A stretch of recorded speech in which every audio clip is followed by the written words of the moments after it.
All right, hello everyone, and thank you very much for joining us today. My name's Mike Peterson, and I'm the founder of Science and Design. Science and Design is an educational and marketing platform that helps the design industry realize its role in improving the health of your clients. It's a pretty exciting field to be in right now. And welcome to the inaugural Science and Design webinar. This is the first of a monthly series that I'll be initiating, which will delve into the subjects of neuroaesthetics, biophilia, and our collective ability to improve the health of our clients.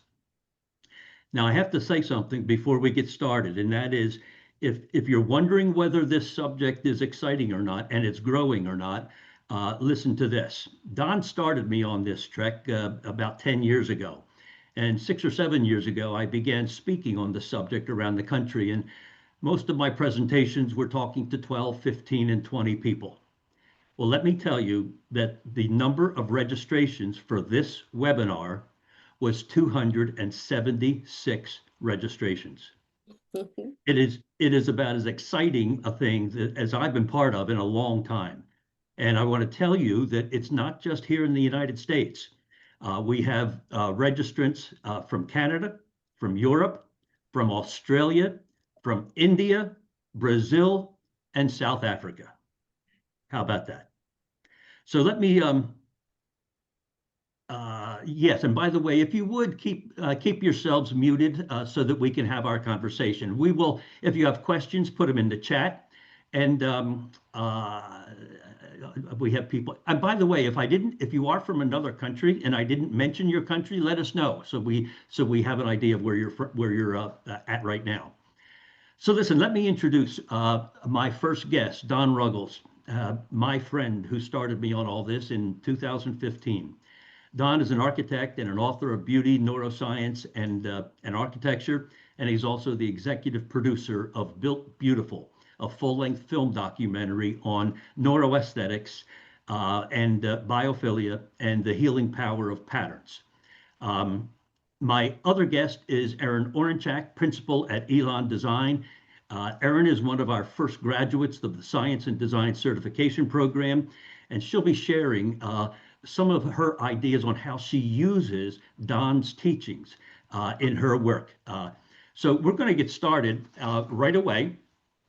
And I want to start with a question for Don, and because I'm going to assume that not everyone on the call knows exactly what neuroaesthetics is, which is going to be the topic of today. So I'm going to start with a softball for Don and introduce the idea of neuroaesthetics. Don, what is neuroaesthetics and why is it today now such a hot topic for architects and interior designers? Well, neuroaesthetics started to evolve during the neuro revolution, and that really has come about in roughly the past 30 years. And it's the result of development of some technologies by medical researchers, primarily functional magnetic resonance imaging, fMRI, which is non-invasive observation of neurological activity. So neuroscientists were able to start observing the neurological activity in an individual brain and what would happen when they were exposed to certain situations, including art and awe and fine design, music. And so we've started to understand the physical and emotional ramifications of what design can do for us in terms of our health. So the broad definition of neuroaesthetics is it's a scientific study of the neural and cognitive processes involved in the perception, creation, and appreciation of art, design, and beauty. And it lies at the intersection of neuroscience, psychology, and aesthetics. So it's been pretty remarkable, as Mike just said, to observe what's happened worldwide. I would say there are probably over 1,000 organizations now worldwide working with neuroaesthetic principles. Here's what I tell my clients when I describe and teach them about neuroaesthetics because we want to get them on board right away with what we're doing. As designers, we create environments specifically for our clients. So I tell my clients that neuroaesthetics is the way your environment and art affect your brain and nervous system. Oh, okay. Perfect. And that's Perfect. basically what we're doing. We're creating a place that makes us think a certain way, feel a certain way, and act a certain way. And just to break the word down very quickly, neuro is the physiological and the brain, and aesthetics, of course, is beauty, nature, and fine design. And it's really a spin-off of neuroscience that started, what, in the late 1990s, Don? Uh-huh, that's correct. Exactly. Samir Um, Zeki in London.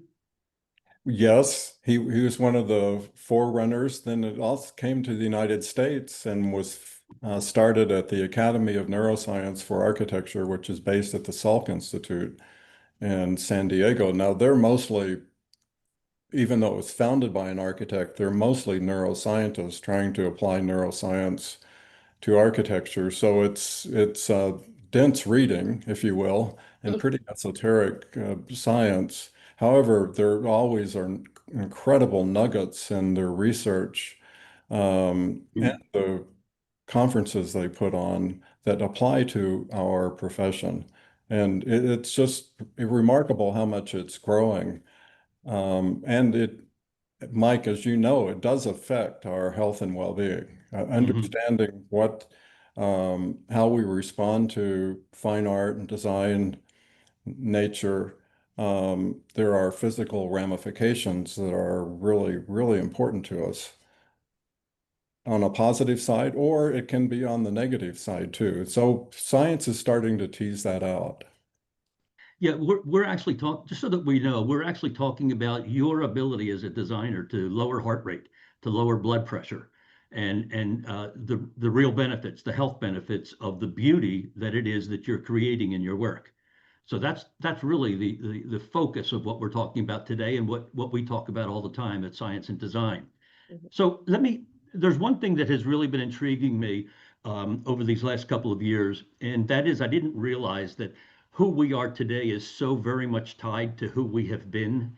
And I just want to talk a little bit about our where we came from, our evolutionary inheritance, and why it's important in designing for who we have been, just as important as it is designing for who we are today.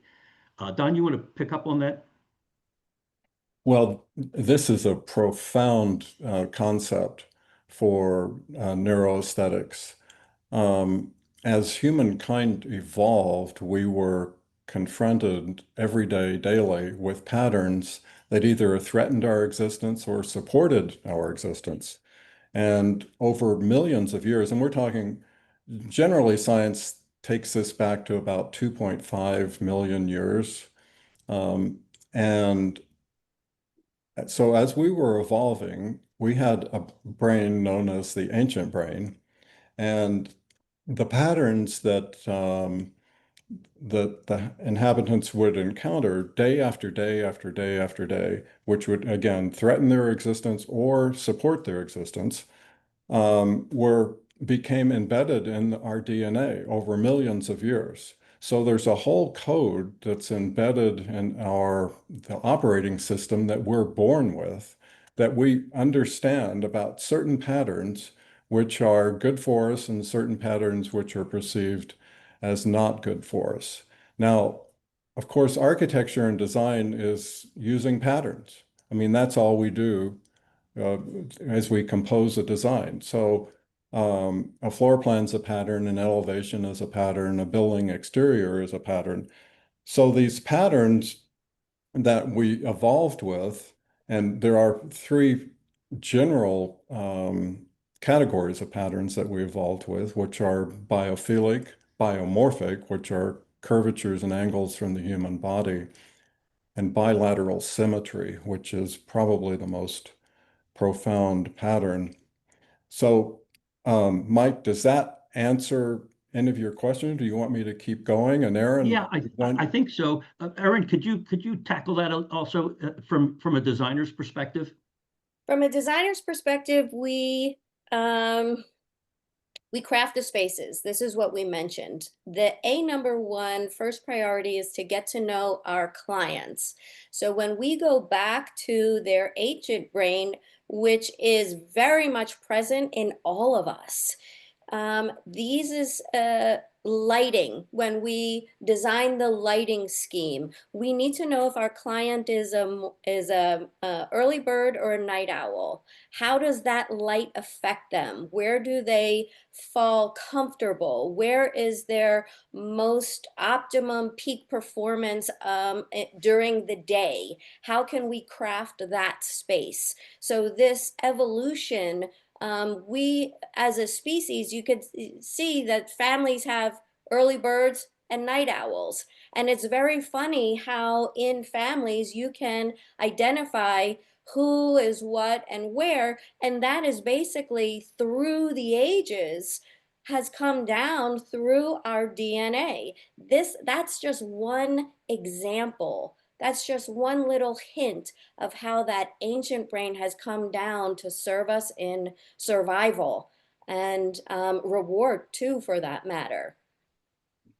um, Mike, a pattern that shows up in our work all the time, our architectural firm, um, is the broad view.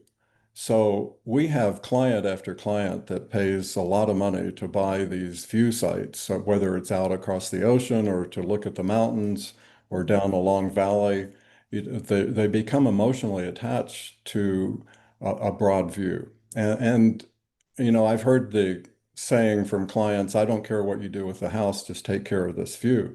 So what they're actually responding to is a physical response that's occurring in their body. It's actually endorphins that are being released because the broad view is a pattern type that, again, we evolved with. When our ancestors came upon a big broad view, they knew what was coming at them, whether it was bad weather or predators. If it was a verdant view, they knew that there was food and water available for them so they could raise their children. And it tended to be stress releasing. So they would relax when they would look at this view. So your neurological processing was in a rest and relaxation mode. So it was quick and efficient processing. It wasn't having to stress in order to process what the scene was. So this broad view is really a good indication of what Aaron is talking about, is the evolutionary history of what's ingrained into our DNA. And it's fascinating. Once you start to unlock that vault, you start to observe your clients from that perspective, and it'll help you be a better designer.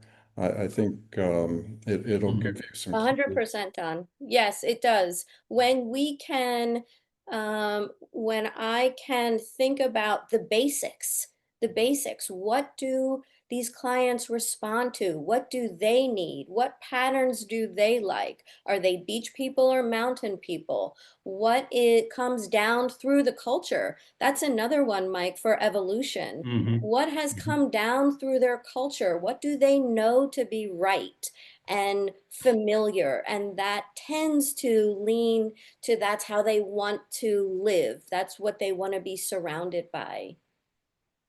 So 95% of our conscious thoughts are unconscious first. All of our conscious thoughts and actions are unconscious first. In a way, we're skating through life. Is that part of our evolutionary inheritance, Don? Is that part of the fight or flight concept? Yes, definitely. So you're referring to the ancient brain processing up to 11 million bits of information per second. So our bodies are literally like radar dishes. So we're taking in all information all around us. It's telling us, are we safe? Are we comfortable? Do we need to be on alert? So it's super important. Well, that information's going into the ancient brain. Then once the ancient brain processes it, it sends it on to the modern brain. There's really three components that neuroscientists focus in on the brain. So there's the neocortex, the modern brain, and then the midbrain and the brain stem, which make up the reptilian brain or the ancient brain. Well, the ancient brain is the center of emotions.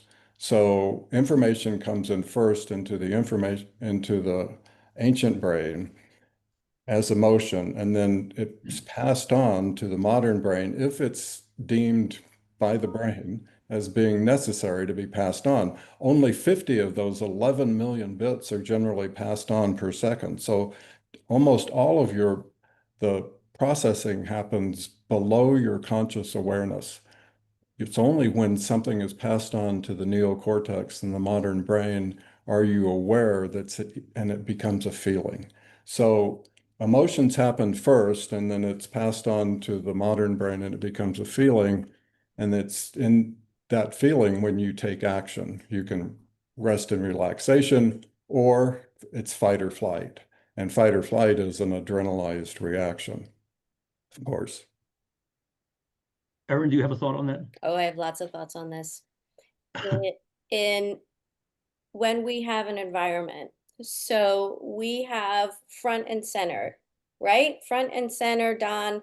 This is the reward, and we lean into things. When we like something, we lean into it. When we don't like something, we back away. And we know our body responds before we're knowing what we're doing. You can walk past a room that may be dark or it gives you the ick. There you go, gives you the ick. I don't like that.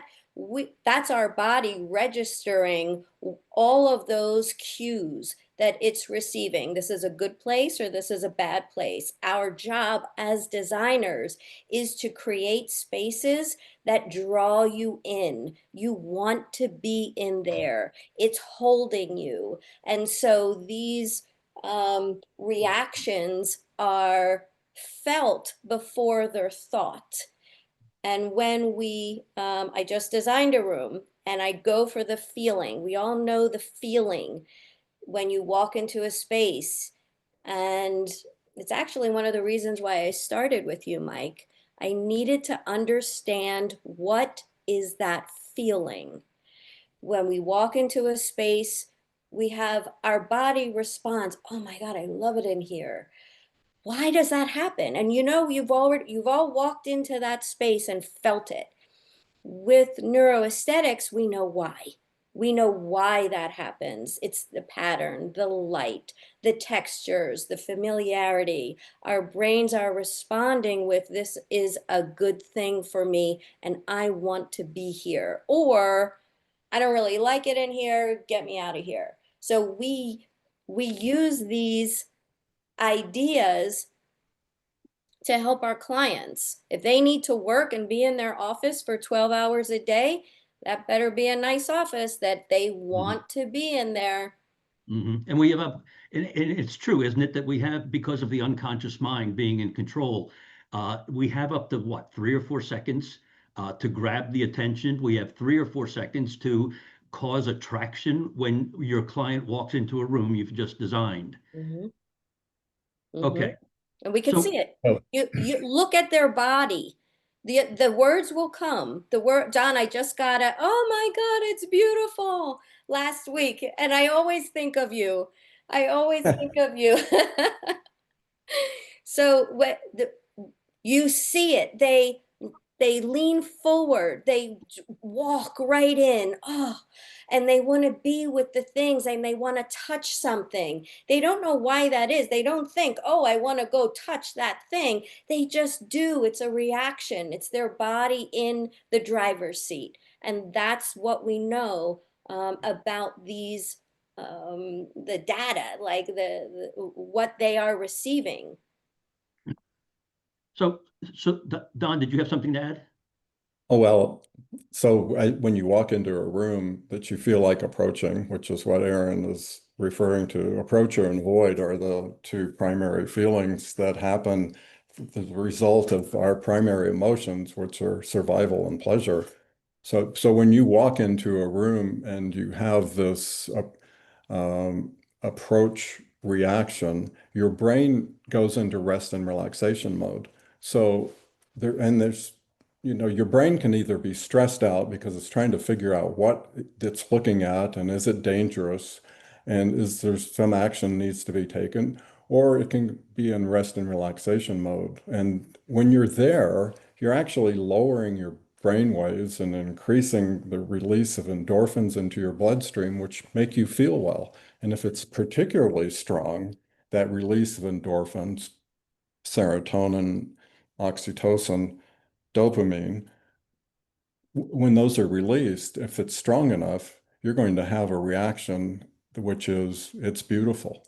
So this is it's completely physical, which is an astounding realization that primary pattern types can affect our health and well-being by inducing release of endorphins into our bloodstream that make us feel well.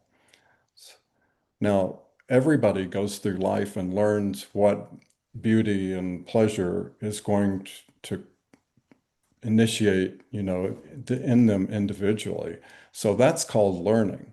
But that's acquired pleasure and beauty. We have, a section which is also inherited beauty and pleasure, and that's part of our DNA that we're born knowing. So, such as the broad view. The facial pattern is the favorite pattern that I talk about, and we could talk about it all day long. Mhm. So, all So right. one of the things that we've been dancing around is this whole idea of how beauty and fine design are not just an emotional experience, but a physical experience. And I think in order to really drill down on this so that we all understand it, we might want to touch on that and expand on that. What's the benefit of beauty being a physical experience, Don? Well, the benefit is health benefits. So, we're talking about primarily autonomic nervous system data going into your brain, which is below conscious awareness. And that's made up of two streams of information which flow simultaneously, and it's parasympathetic inputs and sympathetic inputs. Well, sympathetic inputs are fight or flight, and parasympathetic are rest and relaxation. So when you're in the position to be receiving parasympathetic inputs, it lowers your heart rate, lowers your blood pressure, improves your immune system. It can actually increase the length of your DNA, which improves your lifespan.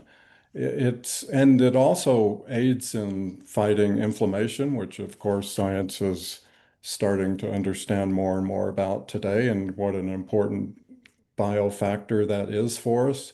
So beauty, rest and relaxation, pleasure, if you will, have enormous health benefits for us. If any of you meditate, you're trying to access a certain brain wave, probably alpha, most likely. Um, you can induce those same brain waves in the designs that you create.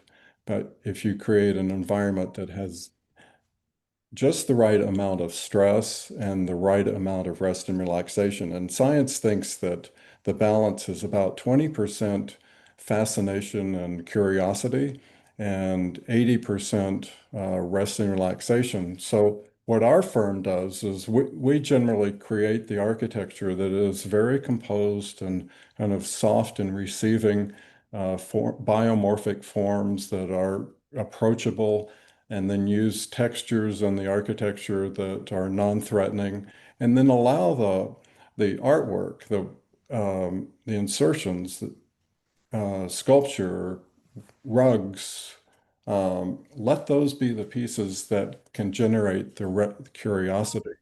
And curiosity is really an important part of the human condition because it's slightly stressful because you have to stop and look at it and decide what to do with it. Um, but that stress is important to the human condition because it makes us stronger and keeps us alert and alive. So we can't live in a world that's all rest and relaxation, nor can we live in a world that is all stress. It's a balance, and it's known as homeostasis. And as I go through this now for decades working on it, homeostasis seems to be the core value here, which I think designers should um, comprehend, work with, and Hmm. let it be part of their mindset that it's all about balance. Now, what designers have to do is find the balance for your clients. And so that's where your expertise comes in. And that's where the emotional input of creating a space of awe and beauty is really important. And that's where you can be leaders in the profession by combining the emotional components with the science. Aaron, how did that sound? Did that fit with what you do Yeah, every day? I pretty much. suspect it does. Right on target, Don. That's exactly how I feel. And I think that's why everybody on this call is so excited because we hear all these words from the industry. We hear, oh, peace and tranquility. You can't live like that. That's not sustainable, as that's not real life. And our clients that contact us, they don't want rooms that are flat and we constantly are trying to achieve the balance. They have stuff to do. They need to pay for us, so they need to go and get their work done and have their schedules and cook their dinner, and they need to have their household. So we've evolved into active, amazing humans that have all kinds of different dynamics, and where the neuroaesthetics comes in is to achieve that balance. We tap into their brain front and center. We tap into their balance. I call it balance. Don calls it homeostasis. But we tap into this balance of what do they need to do to get through the day and float. And it's easy. They need to work, but it's easy. They need to rest, but the room supports that effort. So when we are designing these spaces, that balance is so key. And we don't need dopamine rooms either. That's on the other end. People people are all charged up and they don't really know what um, these words mean. And I'm so happy that everybody is on here to really drill down and understand the vocabulary and use it correctly in your practice when you communicate to your clients. The balance is really key in all the rooms, bedrooms, offices, kitchen, all the rooms need the balance. The thing for me, when I think about this, the thing about being physical, the reaction is physical, the experience is physical, is that for designers today who have always felt that they made people feel good, Mhm. today we can now document the fact because of scanning and biomapping. You can now be assured that when you create beauty, you are lowering heart rate, you are lowering blood pressure, and science is supporting you today. Science is validating what you intuitively had understood for years. And I think for me, that's an important takeaway. And I hope it is for you as well. You know, um, we just talked about the room supporting our effort. There's a relatively new thought that is developing in science, and it's called the extended mind theory, which talks about how the brain is not confined, excuse me, the mind is not confined to the brain, but extends beyond the brain to the immediate environment. Can we expand on this person to person relationship that we have with our immediate built environment? Don, you want to tackle that? Well, I'm going to share an anecdote with everybody. Um, we finished a house recently and a brand new out of the ground project, and the owners were about to move in. So, and he was grilling me on some of the neuroscience that had gone into the plan. And I don't talk a lot about it as we're going through the process. I would just do it. And so I was letting him, in on a lot of the thoughts behind the house. And he said, you know, I would love to just live in your brain for one day. And I said, well, Kevin, you're actually getting ready to move into my brain. So his house is nothing more than an extension of the thought processes, the acquired vocabulary, the experiences that I've had as an architect, uh, building up, you know, neurological connections through my brain that allows me to create something for people. So the thoughts and the harmony and the resonance that's neurologically in my brain is extended out into the architecture. So, and if you create a room that is non-stressful, resonant, if you will, then it's actually in tune with what your brain is, how it works and what it's telling you. And that resonance is what, as designers, is what we're looking for. And that's what people are seeking from us, is that we create these environments that feel like it's part of their person. And that's frankly what Aaron's talking about too. And so yes, our brains, you know, and mind extend far beyond our body. Our brains are in our body, which is in a room and in a house, in a community, in a town, in a state, in a country, on a continent, on a planet, and in the cosmos. So we're all part of this, you know, interrelated interwoven fabric that I think we're all trying to do is find the resonance within that fabric so we can express it to our clients so it feels unstressful. They recognize it as being, you know, acceptable and non-threatening to them. You know, So there's a great quote from Sarah Robinson, the architect out of Italy, and she says, "We cannot touch without being touched in return."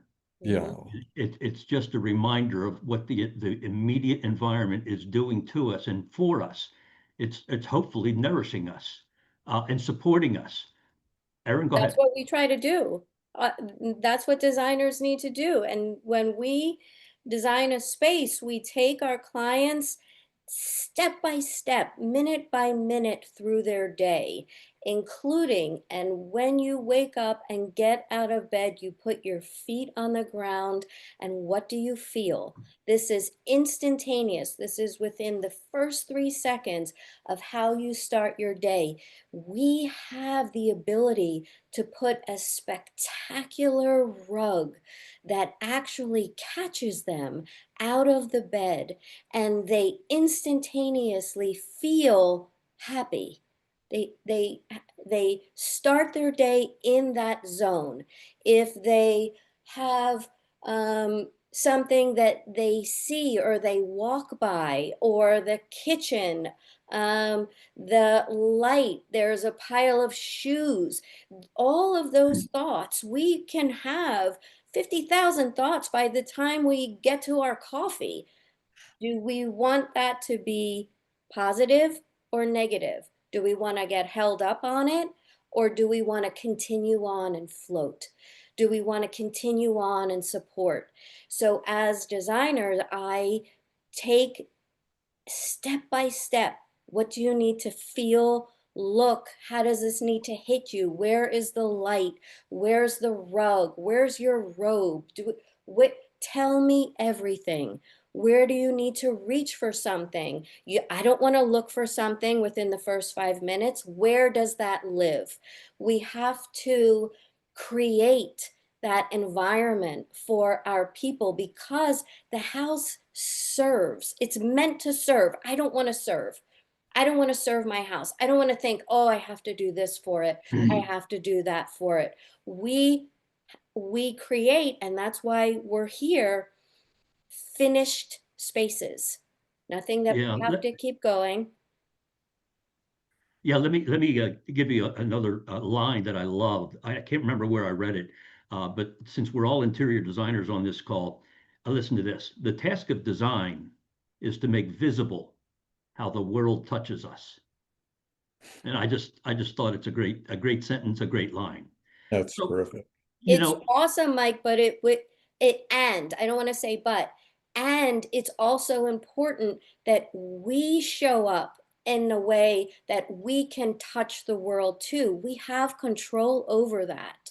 And as designers, I think it's so important for all of us on this call to designers and people in the industry. We are serving and forming the experience of our clients' lives and how they touch the world. And that comes full circle. I want to ask Erin this question first in this case, because what I've noticed in working with interior designers as they've graduated from the certification program, I've noticed that their websites, the language of their websites is changing. And I just want to ask Erin, what have you done with your website, and what kind of wording are you using now to position yourself as a specialist in neuroaesthetics and and biophilia? Well, I have had the honor of being on many a panel with you, Mike. I'm honored to be on a panel today with Don. This is a real treat for me. My website, elan.design, ELAN.design. Check it out, everybody. I sing the praises of neuroaesthetics. I establish myself as a person who genuinely is crafting environments to serve my clients. And I want them to understand what I'm doing as well. I need them to know that this is it's pretty serious. We're going to go through this together. There's a million decisions that have to be made, and there's a lot of money on the table. I'm taking care of your investment, of your time, your finances, and we are going to get to a successful result. And this is how we're going to do it. So I sprinkle in neuroaesthetics the whole time. At the end of the project, I reinforce the neuroaesthetics. This is why you like it. This is what's happening. If there's a kid in the room, this just happened to us last week. She was 5. She is 5. We explained to her what was happening, why that flower arrangement was faced in that direction. Little details like this can create a cohesive and enriching space that just hits everybody on a level. 5-year-olds, 50-year-olds, grandmom and grandpop. We need them to know that what we do is not just picking things out randomly, by the way. We have a reason for that decision. We know what you want based on all the information that you gave us and how you held that fabric during our first meeting. If they hold it, they like it. If they put it down, they don't. That it, get this is the front and center or back away. If you want to be with that thing, you're connecting to it. If you don't want to be with that thing, get it away from me. And instantaneously, you know your answers. You don't have to talk them into it. You don't have to, it's data. There's no emotion behind that response. We need to get the data and let them know that's what we're doing. One of the things I'm going to do, I'm realizing it's harder to do on a video call like this, but I'm going to send a follow-up email to everyone who registered, and I'm going to include some of the web pages from designers around the country that are using the words like a new paradigm for design, our science-based design approach, using the words neuroaesthetics, so that you can see what other designers, some of the early adopters, are using in the way they communicate to their clients. And by the way, before I forget, I want to give a shout out to Puerto Rico and Nova Scotia, who just told us that they're on the call as well. So thank you. Um, Don, a big part of your book, Beauty, Neuroscience, and Architecture, talks about patterns and the importance of patterns. Can you go ahead and give us a little bit of information on that? We have about 5 minutes left before we go to Q&A. So if you can talk just a little bit about patterns, and after that, we'll go to Q&A. Okay. Well, there's one pattern I wanted to talk about with the designers today, and that is bilateral symmetry, which is the facial pattern. We're born looking for this pattern. Literally, when a child first opens their eyes, they have to find that pattern in order to survive. If they don't, then they don't have a caregiver, and they're not going to survive. So we're born looking for the facial pattern, which is essentially two eyes and a mouth, three dark spots in a triangular formation. Well, reflect on, fireplace design. So if you put two photographs symmetrically above the fireplace, you've got a beginning of a facial pattern. Well, the variations on that are infinite, but if you put one of those in every room, then when people walk in, their brain will go into rest and relaxation because the facial pattern generates a dopamine reaction. And it's about love and empathy that happens between mother and child as they're being reared, over the first few years of their life. So that pattern actually generates the same reaction that the child has. It's known as activating their mesolimbic reward pathway. So this is profound realization. When you look at our famous architecture around the world, the ones we preserve and go on vacations to see, they're all the same pattern. Why? Because they create a sense of pleasure in us. And that pleasure comes from how we are nurtured as children by our mothers or surrogate caregiver. So incredibly important. If you'll use these moments of periodic bilateral symmetry throughout your projects, you're going to allow the people that live there, inhabit it, or visit to have moments of rest and relaxation, which will then be more of an approach reaction. It's profound and it's simple. It's simple if you use it. And if things are too chaotic, your brain's going to discard it. It'll Hmm. stress out trying to figure it out, and then it's going to discard it. And you're out of there. Yeah. Mhm. And by the way, we're going to get deeper into the subject of patterns. I just talked yesterday with Richard Taylor, who is a kind of like a world-renowned specialist in fractal fluency, Hmm. and he has just agreed to be my guest on the webinar for September. So you'll be hearing more about that in the weeks to come. Listen, before we go to Q&A, I've got a couple of other quotes that I want to give you. And for those of you that have attended my sessions in the past, you'll recognize them. And for those that haven't attended yet, why not? But let me give you these quotes. There's a great line, great quote from Susan Magsamen, who is the executive director at Johns Hopkins University. And she says the truth is that the aesthetic experiences are hardwired in all of us. They are evolutionary imperatives encoded in our DNA as an essential part of our humanity, and they're fundamental to our health, well-being, and learning. When you create beauty, you are satisfying a fundamental need that is encoded in our DNA. That's the value proposition of the interior design world today. Um, there's a great quote from Dr. Claudia Miller at the University of Texas. She's the head of environmental medicine at UT. Architects and designers have a greater ability to improve public health than medical professionals. Architects and designers, you have a greater ability to improve health than medical professionals. Doctors, the people that we trust with our health, are saying that we have a greater ability than they do. It's something to take home. So, Don, go ahead.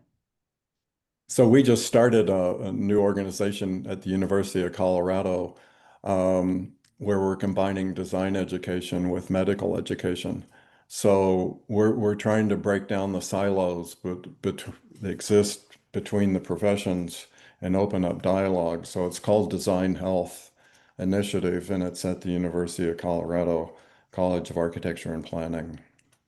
And you periodically have events out there, don't you, Don? Yeah, we're having one on June 20th, and it's available to watch through Zoom. So if anybody's interested, it's easy to sign up. So Design Health. All right. So let's go to questions. The first question that I see is from Christopher. Do these concepts imply that an over-materiality of a space of architecture causes stress? Well, yes, I would say your brain is always looking for efficient ways to process information. And so it's looking for patterns that it recognizes and it can process easily and simply. So that's the brain efficiency model. And if it has to stop and really figure out what it's looking at and is it a threat to me, that stopping and processing is called stress.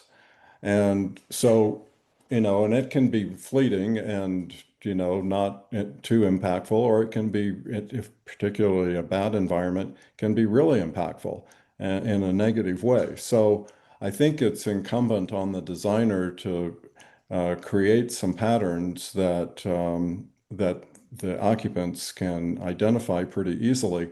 And biophilic patterns are pretty easy to incorporate. So just incorporating plants and patterns in the room or view through the glass wall out to, a forest scene or a garden. So incorporating borrowed scenery into the room can be really an important uh, plus for you too. But if the brain can't figure it out, then yes, it is stressful. And so there needs to be something there to latch onto. And I Mhm. would say, again, biophilic, biomorphic, and bilateral symmetry are the three kind of categories of geometries that we evolved with as humans. The geometry, the composition of it is key.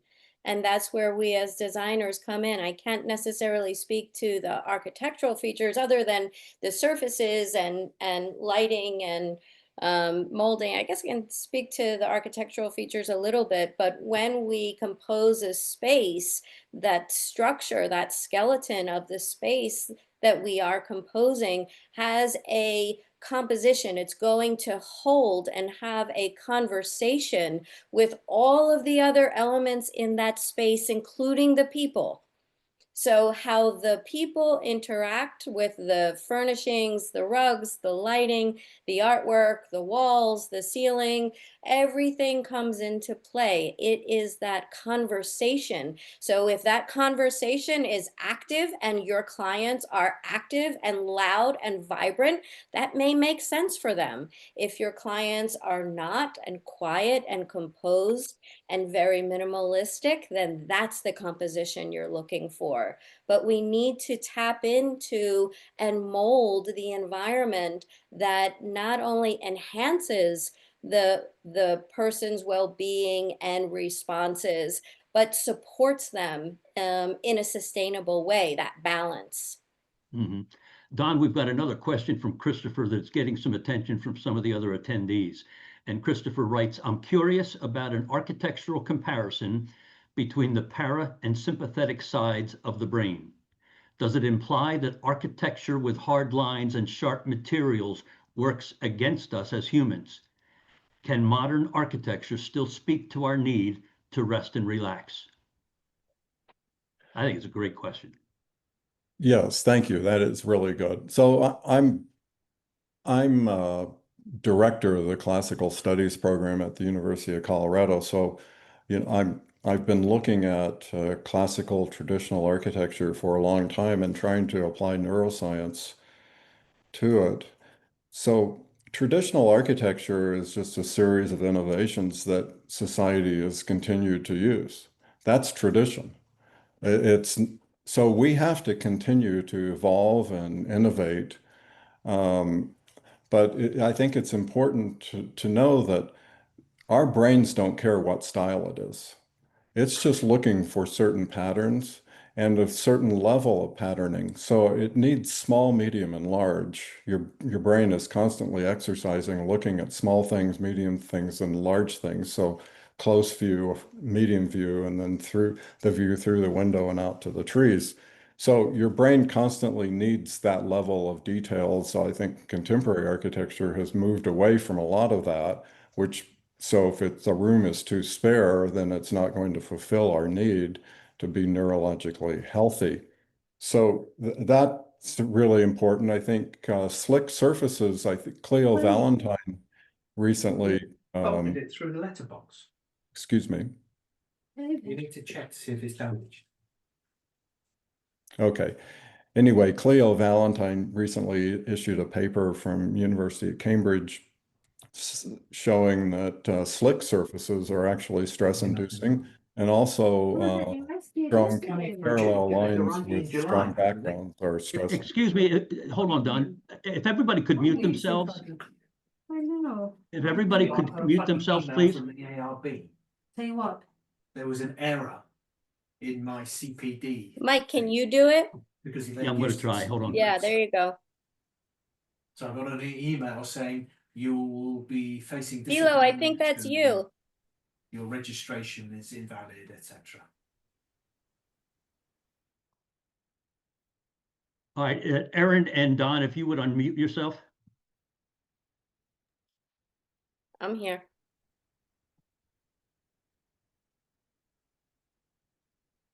Okay. All right. All right. Thanks. So did you finish that answer, Don? I think so. I Okay. can ramble on forever here. So It's an exciting topic. We could talk So- for days about it. So Robin has a question concerning bilateral symmetry. How does the brain react to asymmetrical design, specifically Japanese design? This one's out of my league, Don. I can't touch this one.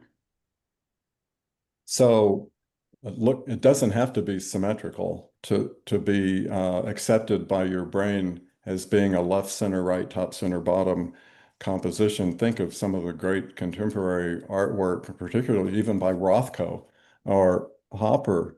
They use that pattern over and over. So our brain is a pattern recognition machine, and something called pareidolia. We're constantly looking to establish the pattern in what we're looking at. Think of seeing a face in a cloud. That's your brain trying to recognize, is it threatening or not, and do I recognize that pattern? So I forgot where I'm going with the answer, but the asymmetrical, I think of it like this. So you turn your face sideways, you still see the facial pattern, but one side is de-emphasized and the other side is emphasized. So, your brain is constantly trying to decipher, is it safe and do I recognize it? And if you're even close, then it's probably going to be acceptable. So that's where asymmetry comes in. But it's up to the designer to find the right balance. And again, it needs to be a left, center, right, top, center, bottom concept, but the top can be very, very skinny and the bottom can be enormous. So it's really up to you. But It brings the interest, Don. yes, It brings the interest and the balance, and sometimes the symmetrical can be flat and too composed and not very exciting, and that doesn't speak to everybody. right. The asymmetrical is what they want. That's what draws them in. There's that curiosity. If we see our view, those gorgeous views that you describe, they're not necessarily symmetrical. There's Not a at all. good deal of asymmetry and fractals going on and all different scales happening. So use it where you can. These are all the tricks. Things are not necessarily good and bad, and that's the beauty of neuroaesthetics. It's how you formulate them. That defined composition is where we are right now. That defined balance, that those thoughtful decisions, and neuroaesthetics takes us there. And that's also how we can describe to our clients and work with our clients in terms of, okay, this is going to be balanced. This is going to be we're going to have an element of asymmetry on this wall, and that's good. And you'll find out if that's going to be a successful space or not. Don, we're going to take one more comment, and then I have a few announcements for everyone. And this is a comment from David Navarrete. Hi, Don. I loved your book. You got a groupie there, Don. By the way, you speak of bilateral symmetry. I recently read an old book called The Geometry of Art and Life that discussed that our biology responses much more strongly to a dynamic symmetry, a harmony of proportions, versus static symmetry, bilateral. That was the traditional meaning of symmetry, a harmony of proportions in the Renaissance, not bilateral symmetry. So I don't know whether you have a comment or two on that, Don, but we are getting very tight on time. Okay. Over and over, people have shown that they prefer facial patterns that are slightly asymmetrical. And all of our faces are, but the ones that are considered the most handsome or most beautiful actually usually have some really strong asymmetrical component to it. So, yes, this is part of the human condition, and use it as designers to, go to both sides. You create the anomaly that is asymmetrical, but then respect the fact that humans are looking for center. They're and we're born looking for that. So this is where the exciting part is for designers. You get to create something that creates hope and optimism and empathy. And I think that's what we're all about. Mhm. Creating, a sense of love in the world. So, That's our tagline, Don. What a great way to close this portion of the webinar. Listen, to Don and Erin, I want to thank you so much. I really appreciate it. We're all very close, and it was great to start this webinar series with both of you. Thank you, and I want Thank to you, thank Mike. everyone who was sitting in. Let me give you some information about what's coming up in the next several weeks and months. Our next webinar will be on July 10th at noon Eastern Time. It's called Designing Wellbeing, and I have three of the superstars in design today: Erica McLean, Kat Blue, and Marie Cloud, all science and design certified. They are what I consider to be some of the new leaders in our industry today. They're early adopters of the science and design certification program, and it's helping them immensely in their market. We'll be talking about how they're including science in their businesses. I want to thank our partners and sponsors: Phillips Collection, Fazy Rugs, 3M, Benjamin Moore, Trio Design, and Oldcastle for their support in helping our industry realize its role in improving health. Now, the other thing is, I love this subject matter, but I can use all the help I can get. So if any of you are interested in working with science and design in any way, I have great partners. If any of you listening want to become partners, reach me at mike@scienceindesign.com. One of the other things that we started 6 or 7 months ago, when we do these presentations, designers have said, I wish I knew this 20 years ago. And so because of that, I've started to reach out to universities and design schools around the country. In the last several months, I've spoken at the Michigan State University, Savannah College of Art and Design, Western Carolina, and others. If you are connected in any way to a school of interior design, I would love to help the students learn about this subject. So please reach out to me. Now, just so that you know, this means associations as well. If you're a member of the ASID or NKBA or any of the associations, and there's an opportunity to spread some of this information, let me know. You should know about something that Janet Marina is doing next week. Janet, former president of the ASID in Northern California, has put together an incredible day on June 18th. I'll be out there talking to the ASID, NKBA, NARA, and AIA. All of them have gotten together to promote the idea of science and design. So if you're in the Bay Area, please join us on June 18th. Science and Design will also be at the Las Vegas market. July 28th, we have a panel with Rose Tanjoko and Janet Marina and myself, and it'll be moderated by Cindy Hodnett of Furniture Today. Just know this, we'll go anywhere at any time to get this word out. Give us the opportunity. We've mentioned the Science and Design Certification Program several times. We now have a couple of hundred designers who have graduated from the program. You should know that it's 22 classes, 13 CEU credits. It's self-paced. It's up to a year to complete. And our faculty members are the who's who of neuroaesthetics. Don is a faculty member. Anjan Chatterjee from the University of Pennsylvania, Ann Sussman from Boston Architectural College, Bill Browning from Terrapin Bright Green. We have color specialists and lighting specialists. And anyway, so it's a great class. Erin was one of our first graduates, and you can see what it has done for her business. If you're interested in the certification program, write this promo code down right now. SID 100. That'll save you some money, and it's good through the end of June. Now, the other thing I do, I think I'm going to put this in my email tomorrow, but I always give a bibliography.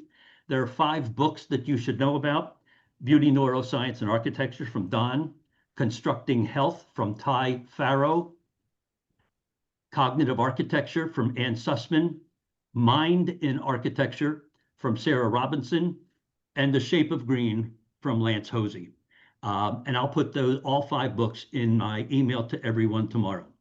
So unless there are any further comments, I want to thank everybody for joining us. We're 2 minutes late, and I hope you don't mind. Thank you all very much for joining us. Take care now. Thank you. Bye, Bye-bye. thank you.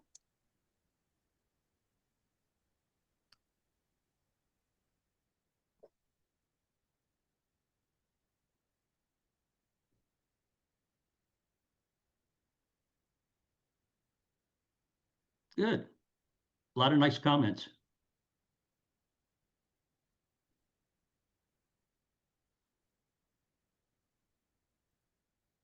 Okay, I'm signing off.